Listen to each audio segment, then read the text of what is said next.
आचार्य अत्र्यांकडे, तेव्हा ते म्हणाले की हे सगळं सोनं आहे मराठीचं, हे असं कसं तुम्ही जपून ठेवलं कुठे. तर त्यांनी मग ते छापलं आणि मग ते इतकं लोकप्रिय झालं की आत्ता बहिणाबाई चौधरी नावाचं एक विद्यापीठच आहे असं आपण मानतो की ज्याच्यामध्ये आपण सगळे शिकत आहोत. तर त्या बहिणाबाईच्या स्मृतीला मी अभिवादन करतो. कुसुमाग्रजांच्या आठवणीनं एकदम स्वाभाविक आहे. कविवर्य कुसुमाग्रज एका बाजूला आणि नटसम्राट नावाचं नाटक लिहिणारे विवा शिरवाडकर हे तेच, पण दोन वेगळी रूपं त्यांची. आणि त्याच्यामुळं त्यांचा जो सगळा मराठी माणसांवर प्रभाव आहे तो अनेक कवितातून आहे. जसं वेडात मराठी वीर दवडेले सात ही त्यांची कविता आहे, किंवा ओळखलत का सर मला पावसात आलं कोणी ही त्यांची कविता आहे. प्रेम म्हणजे प्रेम कुणावरी करावं अशी एक त्यांची कविता आहे. आणि पुरे झाले चंद्र सूर्य पुरे झाल्या तारा, पुरे झाले नदी नाले पुरे झाला वारा, मोरासारखा छाती काढून उभा राहा, जाळासारखा नजरेत नजर बांधून पहा, सांग तिला तुझ्या मिठी स्वर्ग आहे सारा, पुरे झाले चंद्र सूर्य पुरे झाल्या तारा. असं सांगणारे कुसुमाग्रज त्यांच्या अनेक कविता. म्हणजे आम्ही नेहमी असं म्हणतो की कवितेमध्ये जर का तुम्ही अशा कविता सगळ्या म्हणायला लागलात की तुमच्या जिभेला एक वळण पडत जातं मराठीचं, आणि ते खूप गोड वळण असतं. हे वळण आपण विसरत गेलो, त्याच्यामुळे सगळा प्रॉब्लेम झाला आहे. आम्ही सगळे थोडेसे भाग्यवान आहोत की आम्ही जुन्या जिल्हा परिषदेच्या शाळेमध्ये शिकलो किंवा म्युन्सिपाल्टीच्या शाळेमध्ये शिकलो. त्याच्यामुळे इयत्ता पहिलीमध्ये गेल्यावर देवा तुझे किती सुंदर आकाश, सुंदर प्रकाश सूर्य देतो, देवा तुझे किती सुंदर आकाश.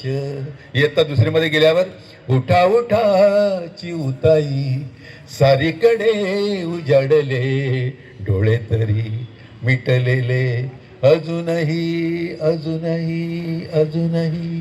तिसरीत गेल्यावर लाडकी बावली होती माझी एक, मिळणार कधी ना शोधून दुसऱ्या लाख, किती गोरे गोरे गाल गुलाबची गहिरे, हासती केसते सुंदर काळे कुरळे. पाचवीत गेल्यावर गाई पाण्यावर काय म्हणून आल्या, काग गंगा जमुना या मिळाल्या, उभय पित्रांच्या चित्त चोरटीला, कोण माझ्या बोलले पोरटीला.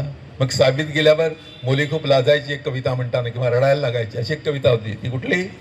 घाल घाल पिंगा वाऱ्या माझ्या परसात, माहेरी जासू आसाची कर बरसात, सुखी आहे पोर सांग आईच्या कानात, आई भाऊसाठी परी मन खंतावत.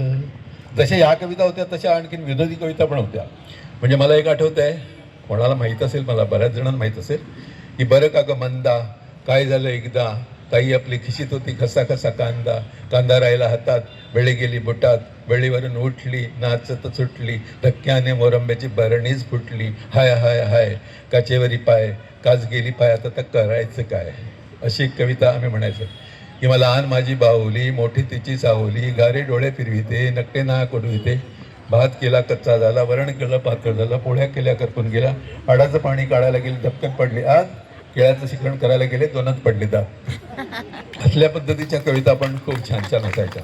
त्याच्यामुळे एकीकडे खूप गंभीर असं आणि दुसरीकडे असं विनोदी खूप छान छान मराठीमध्ये आहे. मी नेहमी पाडगावकरांची आपल्याला सगळी गाणी आपल्याला माहिती आहेत. श्रावणात गण निळा बरसला, दिवस तुझे फुलायचे, या जन्मावर या जगण्यावर शतदा प्रेम करायचे, असे खूप सुंदर सुंदर गाणी लिहिणारे